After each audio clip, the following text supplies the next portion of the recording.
जस अपजस विधि हानि लाभ जन्म मरण यश और अपयश, ये किसके हाथ में है? विधाता के हाथ में। किसान खेत में अन्न डाल सकता है, परंतु अन्न डालने के बाद उस भूमि से फसल निकलेगा कि नहीं निकलेगा, ये विधाता के हाथ में। आप व्यापार में धन लगा सकते हैं, धन लगाने के बाद लाभ होगा कि हानि, ये विधाता के हाथ में है। चौकी से गिरकर लोग मर जाते हैं, छत से गिरकर लोग बच जाते हैं। कब कौन मरेगा और कब कौन जीवित हो जाएगा, ये विधाता के हाथ में। कब जीवन में यश मिलेगा, कब जीवन में कलंक लगेगा, ये विधाता के हाथ में। इस पे हमारा आपका कोई अधिकार नहीं है। गुरुदेव ने कहा, भरत आपके पिताजी सोच करने लायक नहीं, आप अपने पिताजी का सोच कर रहे हैं। भरत सोची विप्रजिवेद विहीना, उस ब्राह्मण का सोच करना चाहिए जो विप्रवंश में जन्म लेने के बाद वेद नहीं जानता, उसका सोच करना चाहिए। उस राजा का, उस क्षत्रिय का सोच करना चाहिए जो नीति का पालन न करे और अपनी प्रजा को प्राण के समान प्रेम न करे। आप में से कई लोग बणिक होंगे, बनिया, वैश्य। गुरुदेव ने कहा उस वैश्य का सोच करना चाहिए जो धनवान होने के बाद कंजूस बना है, जो नित्य भगवान शिव का यजन न करे, भजन न करे और अतिथि का सत्कार न करे, वो वैश्य सोच करने लायक है। वो सेवक सोचनीय है जो मुखर हो, मान प्रिय हो और ज्ञान के गुमान में अपने श्रेष्ठ का अपमान करता हो। वो शिष्य सोचनीय है भरत जो गुरु की आज्ञा का पालन न करे। वो गृहस्थी सोचनीय है जो गृहस्थ धर्म का निर्वाह न करे। सोचिए गृही जो मोह बस करई कर्म पथ त्याग। वो स्त्री सोचनीय है जो घर में बात बात पर कलह करे, अपने मन से विचरण करे। भरत वो वानप्रस्थ सोचनीय है जो तपस्या छोड़कर भोग में लगा हुआ है। वो सन्यासी सोच करने लायक है जो सन्यास लेने के बाद भी जगत के प्रपंच में फंसा हुआ है। भरत वो मनुष्य सोच करने लायक है जो चुगली करता है, इधर की उधर करता है, केवल अपने शरीर का पोषण करता है, माता पिता गुरु भाई से विरोध करता है। और भरत एक बात कहे, वो मनुष्य तो सब प्रकार से सोच करने लायक है जो मानव का शरीर प्राप्त होने के बाद भगवान का भक्त नहीं बन पाया, वो सब प्रकार से सोचनीय है, सब प्रकार से सोचनीय है। आपके पिताजी सोचनीय नहीं है भरत। आपके पिता जैसा पिता न था, आपके पिता जैसा पिता न है और आपके पिता जैसा पिता अब भविष्य में होने वाला भी नहीं है। मैं कुल गुरु हूं, मैं कितना बोलूं। इंद्र जिसकी प्रशंसा करते हो, ब्रह्मा शंकर जिसकी प्रशंसा करते हो, राम आप लक्ष्मण और शत्रुघ्न जैसे जिसके 4 रत्न पुत्र हो, उस महाराज के भाग्य के बारे में क्या क्या बोलूं। एक बात कहना चाहता हूं भरत, सब प्रकार भूपति बड़ भागी। आपके पिताजी सब प्रकार बड़ भागी थे, आप व्यर्थ में उनको लेकर के सोच कर रहे हैं। भरत जी, आपके पिताजी को प्राण से प्रेम नहीं था, वचन से प्रेम था। यदि उनको अपने प्राण से प्रेम होता ना तो वो वचन छोड़ देते, अब प्राण बचा लेते। लेकिन आपके पिताजी ने वचन को बचाया, प्राण का त्याग किया। यही जानकर आपके बड़े भैया राम ने एक वचन का पालन किया, वन में चले गए। मैं तो कहता हूं भरत, दूसरे वचन का आप पालन करिए और राजा बन जाइए। आज आप राजा बन जाइए भरत जी। भरत जी बोले गुरुदेव मैं कुछ पूछ सकता हूं? गुरु जी ने कहा पूछो। भरत जी बोले गुरुदेव क्या आपको भी ऐसा लगता है कि आप मना कर देते तो भैया न मानते और वन में चले जाते? गुरु जी बोले नहीं भरत, मैं मना करता तो राम वन न जाते। तो भरत जी बोले आपने क्यों नहीं मना किया, आपने क्यों जाने दिया उनको? गुरु जी बोले भरत आपके पिताजी ने राम की सौगंध ले ली थी, यदि राम वन न जाते तो राम का अनिष्ट हो जाता, इसलिए मैंने नहीं रोका। फिर भरत जी सोचने लगे, कहे गुरुदेव अच्छा आप रोक नहीं पाए, ये तो कह सकते थे ना कि महाराज पहला वचन भरत का राज तिलक है तो सबसे पहले वचन को पूरा किया जाएगा और बाद में दूसरा वचन पूरा होगा, ये बोल सकते थे ना। गुरु जी बोले भरत ये तो मैं बोल सकता था। भरत जी बोले आपने क्यों नहीं बोला गुरुदेव?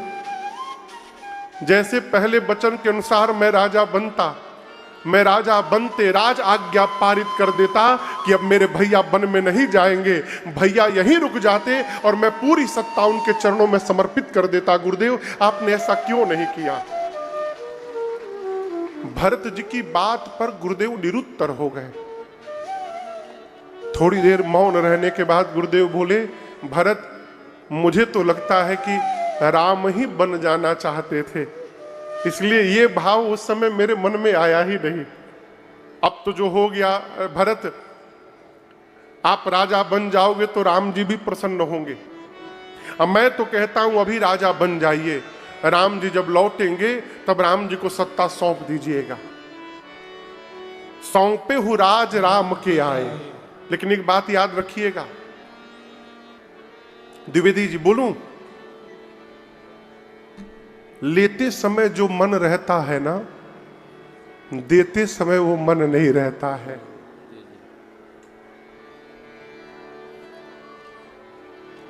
आओ जी, आप किसी को 1 महीना के लिए घर का मालिक बना दीजिए, चाबी दे दीजिए, 1 महीने के लिए आप मालिक हैं।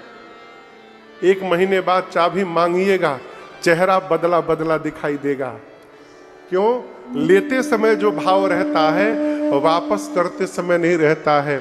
गुरु जी बोले अभी राजा बन जाइए, राम जी जब लौटेंगे 14 साल बाद तो लौटा दीजिएगा। सुमंत जी ऊपर से क्या बोल दिए, मैं तो कहता हूं भरत जी राजा बन जाइए, उस समय जो आपको उचित लगेगा करिएगा। रघुपति आए उचित जस तस तब करब बहोर। भरत जी सोचिए अरे भगवान की सत्ता, भगवान को वापस लौटाते समय मुझे उचित अनुचित का विचार करना पड़ेगा, इसका मतलब मेरी मति पलट सकती है। भरत जी सावधान हो गए। कौशल्या मैया ने भी कहा राजा बन जाइए। भरत जी खड़े हो गए, खड़े होकर बोले सबसे कि आप सब वही कह रहे हैं जिसमें आप सबको मेरा हित दिखाई दे रहा है, लेकिन मेरा हित राजा बनने में नहीं है, मेरा हित भैया की सेवा करने में है। गुरुदेव आप कहते हैं राजा बन जाइए, कोई स्त्री यदि बिना कपड़ा का गहना पहन ले तो वो आभूषण व्यर्थ लगे। कल्पना करिए शरीर पर कोई कपड़ा ना हो और सिर से पांव तक गहना पहन लिया जाए, कैसा लगेगा? बेकार। जिसके शरीर में रोग हुआ है उसके लिए नाना प्रकार का भोग व्यर्थ है। मन में यदि विरक्ति नहीं है तो ब्रह्म पर प्रवचन व्यर्थ है। हृदय में प्रेम नहीं है तो किया गया जप तप व्रत सब व्यर्थ है। कितना भी सुंदर शरीर क्यों न हो, उसमें प्राण नहीं है तो शरीर व्यर्थ है। गुरुदेव उसी प्रकार अयोध्या में आप सब लोग हैं, और यदि मेरे भैया राम नहीं है तो भरत के लिए अयोध्या व्यर्थ है। इस अयोध्या का कोई अर्थ नहीं मेरे लिए। बादि मोर सब बिनु रघुराई। भरत जी कहते हैं आप सबने अपनी अपनी बात कह दी, आज्ञा मिले तो मैं अपनी बात कहना चाहता हूं। आपन दारुण दीनता सब ही कहूँ देखे बिनु रघुनाथ पद जिय कै जरनी। भरत जी हाथ जोड़कर बोले कि जब तक मैं भैया के चरणों का दर्शन नहीं कर लूंगा तब तक मेरे हृदय का ताप समाप्त नहीं होगा। आपसे एक बात बोलूं, पूछूं, आप भी इसका उत्तर दीजिए। गुरुजी भरत जी को कह रहे हैं कि भरत जी आप राजा बन जाइए। भरत जी बोले मैं राजा नहीं बनूंगा। ये गुरु आज्ञा की अवहेलना है कि नहीं है? मैं पूछ रहा हूं, बोलिए, जोर से बोलिए। तो क्या भरत जी गुरु जी की आज्ञा की अवहेलना कर रहे हैं? ये प्रश्न है। गुरु जी कह रहे हैं कि राजा बनिए, भरत जी बोले नहीं बनूंगा, मैं चित्रकूट जाऊंगा। तो अवहेलना है? कदापि नहीं है। क्यों? भरत जी गुरु जी की बात को आज्ञा मान ही नहीं रहे हैं। गुरु जी की बात को भरत जी उपदेश मान रहे हैं। क्या मान रहे हैं? कहते हैं मोहि उपदेश दीन गुरुनी का। गुरु जी ने मुझे बहुत बहुत अच्छा उपदेश दिया है। अब समझिएगा, मैं यहां कथा कर रहा हूं तो मैं आपको उपदेश दे रहा हूं, आज्ञा नहीं दे रहा हूं। आज्ञा यदि गुरुदेव दे देते कि मेरी आज्ञा है भरत जी स्वीकार करिए, भरत जी की हिम्मत नहीं थी, मना कर देते। गुरुदेव ने आज्ञा नहीं दी है, उपदेश दिया है। मैं आपको कथा में उपदेश कर रहा हूं, ये करना चाहिए, ये नहीं करना चाहिए। उपदेश आप सुन रहे हैं, अब ये आपके ऊपर है। आप मानिए, आप न मानिए, आप स्वतंत्र हैं, आप पर कोई बंदिश नहीं है। गुरु जी की बात को भरत जी उपदेश मान रहे हैं, इसलिए कहते हैं गुरुदेव आप तो बहुत अच्छा कहे हैं, लेकिन मेरा मन इसमें लग नहीं रहा है। प्रातः काल चली हूं प्रभु पाही, मैं प्रातः काल भैया के पास जा रहा हूं। और भरत जी कहते हैं मुझे पता है कि मैं ही अपराधी हूं, मेरे कारण ही मेरे घर में सब उत्पात हुआ है। लेकिन गुरुदेव एक बात मैं कहना चाहता हूं, जैसे मैं भैया के पास जाऊंगा ना, मुझे विश्वास है भैया जैसे अपने इस अपराधी भाई को भी देखेंगे ना, मुझे विश्वास है गुरुदेव मेरे सभी अपराधों को क्षमा करके और दौड़ करके मुझे अपने हृदय से लगा लेंगे। ये मेरा रघुनाथ जी पर भरोसा है, वो मेरा त्याग नहीं करेंगे कभी। मैं कल प्रातः काल जा रहा हूं। अयोध्यावासी सुने कि भरत जी सबको लेकर के चित्रकूट जाएंगे। बाबा कहते हैं ए जी चलता प्रातः लखी नीरनऊ के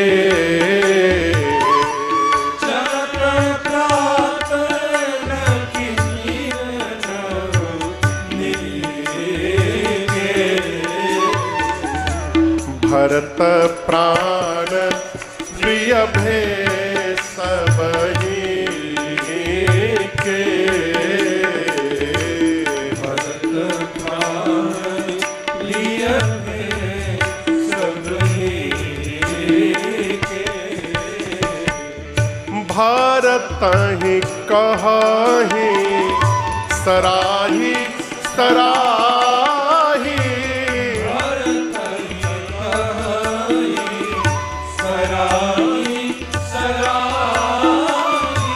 राम प्रेम मूर्ति जनु आही, राम प्रेम मूर्ति जनु आही, तात भरत सकाहे न कहूँ, तात भरत सकाहे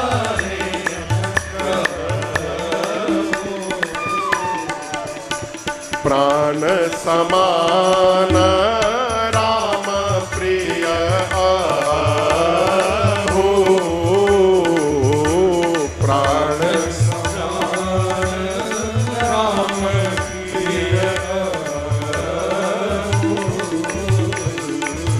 प्राण समान राम प्रिय आहो। पूरी अयोध्या जय जयकार करने लगी। आपको बताऊं, उस रात्रि अयोध्या में कोई सोया नहीं है। कहे अयोध्यावासी सोचे कि राम जी के साथ गए थे, तमसा के किनारे सोए थे तो राम जी छोड़ के चले गए। आज यदि अयोध्या में सो गए और कहीं भरत जी छोड़ के चले जाएंगे तो क्या होगा? कोई सोया नहीं। जो वृद्ध लोग थे, जो छोटे छोटे बालक थे, उनको कहा गया कि आप कहीं जाएंगे नहीं, आप घर में रहेंगे। जिसको कहा गया आप घर में रहेंगे, उसको ऐसा लगा किसी ने गले पर तलवार रख दिया हो। पवित्र सेवकों को बुलाया भरत भैया ने और अयोध्या के रख रखाव का भार सौंपा। कैसे सेवक जे सपने हूं निज धर्म न डोले। इसका मतलब उस समय भी ऐसे लोग थे जो अपने धर्म से डोल सकते थे। तभी न लिखना पड़ा कि जे सपने हूं निज धर्म न डोले। पवित्र सेवकों को बुलाया और बुला करके अयोध्या के संपूर्ण रख रखाव का भार सौंपा। गुरुदेव भगवान से भरत जी अनुमति मांगते हैं, गुरुदेव आप आज्ञा दीजिए तो हम राज्याभिषेक की पूरी सामग्री ले लें और वन में चलते ही आप भैया का राज तिलक कर दीजिएगा। जैसे गुरुदेव से भगत जी ने पूछा, गुरुदेव ने अनुमति दी, भरत भैया ने पूरी सामग्री ली और पूरे समाज को लेकर भरत भैया भरत चले चित्रकूट हो रामा, राम को मनाने भरत चले चित्रकूट हो रामा, राम को मनाने, राम को मनाने, सिया लखन को मनाने, राम को मनाने, सिया लखन को मनाने। भैया भरत चले चित्रकूट हो रामा, राम को मनाने, भरत चले चित्रकूट हो रामा, राम को मनाने, सिया राम को मना, सिया राम को मनाने। पूरे समाज को लेकर भरत भैया चित्रकूट श्री रघुनाथ जी के पास पहुंचे हैं।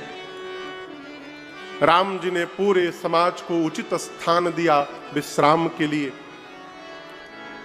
अब चर्चा होने लगी कि कैसे वापस चलेंगे राम जी। एकहु जुगुति न मन ठहरानी। गुरुदेव भगवान ने पूरे समाज से कहा, देखिए राम वन में रहे चाहे राम अयोध्या में रहे, अयोध्या के राजा राम ही है। क्यों? राम जीव नहीं है, राम भगवान है। धर्म धुरीन भानुकुल भानु, राजा राम स्वस भगवान। राम भगवान है। ब्रह्मा विष्णु महेश दिग्पाल सूर्य चंद्रमा अरुण वरुण कुबेर पवन पावक, इस ब्रह्मांड में ऐसा कोई नहीं है जो राम की आज्ञा का पालन न करे। मैं कहता हूं कि हम लोगों को भी राम जी की ही आज्ञा का पालन करना चाहिए। ये मेरे अनुसार है। कहिए क्या करना है? भरत जी बोले, गुरुदेव जो आप कहेंगे। गुरु जी ने कहा, भरत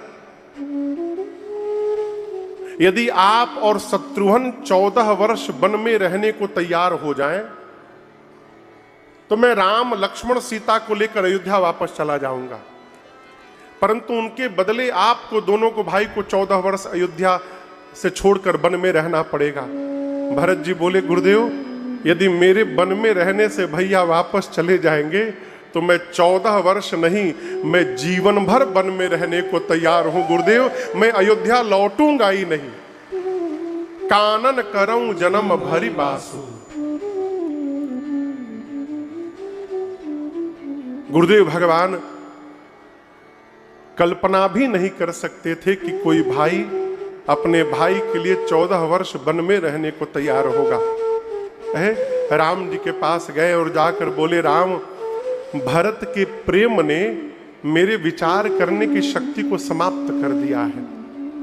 मैं तो कहता हूं जो भरत जी बोल रहे हैं वही किया जाए। भरत जी ने राम जी को 3 बात कही। कितनी बात? या तो लक्ष्मण को वापस करिए, मुझे उनके जगह पर रख लीजिए, नहीं तो दूसरी बात, आप तीनों वापस चले जाइए, मैं शत्रुघ्न हम दोनों वन में रहेंगे। नहीं तो तीसरी बात, आप मैया को लेकर वापस अयोध्या जाइए भैया, शत्रुघ्न, मैं और लक्ष्मण हम तीनों वन में रहने को तैयार हैं। जेहि विधि प्रभु प्रसन्न मन होई, करुणा सागर कीजिए सोई। जैसे आपका मन प्रसन्न हो प्रभु करिए। तब तक श्री जनक जी महाराज आ गए। राम जी ने उनका स्वागत किया है, उचित स्थान दिया है। 4 दिन बीता है। सीता मैया की मां सुनैना जी जाकर कौशल्या जी से मिली हैं। कौशल्या जी ने सुनैना जी से कहा कि आप जनक जी से कहिए कि ऐसा कुछ करें कि राम लक्ष्मण को छोड़ के भरत को साथ में रख ले। अगला दिन हुआ है, आप दर्शन करिए। उचित क्या है संजीव जी? भरत जी कहां रहे? आप लोग बोलिए, भरत जी कहां जाके रहे? वन में कि अयोध्या में? जो उचित है बोलिए, कोई बोल ही नहीं रहा है। अयोध्या में, जोर से बोलिए, अयोध्या में। उचित यह है कि भरत जी अयोध्या में रहे, राम जी वन में रहे। लेकिन ये बात कहेगा कौन? कौन भरत जी से कहेगा कि आप वापस चले जाइए, राम जी वन में रहे? कोई निर्णय नहीं ले रहा है। जब कोई निर्णय नहीं लिया तो भरत भैया खड़े हुए और राम जी से प्रणाम करके बोले, प्रभु मैं बताऊं मैं क्या चाहता हूं? राम जी बोले, कहो। तब भरत जी कहते, प्रभु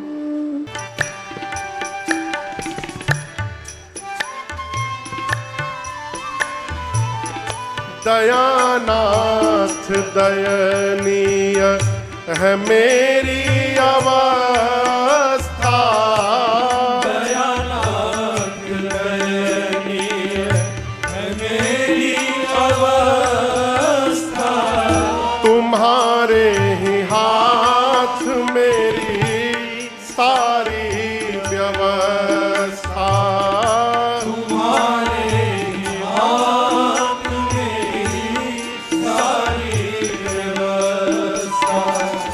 सहाओगे नाथ जो भी, सहाओगे नाथ जो भी, खुशी से सहूंगा। जहाँ ले चलोगे वहीं मैं चलूंगा। जहाँ ले चलोगे वहीं मैं चलूंगा। जहाँ नाथ रख दोगे, जहाँ नाथ रख दोगे, वहीं मैं रहूंगा। जहाँ ले चलोगे वहीं मैं रहूंगा। जहाँ ले चलोगे वहीं मैं रहूंगा। जहाँ ले चलोगे वहीं मैं रहूंगा।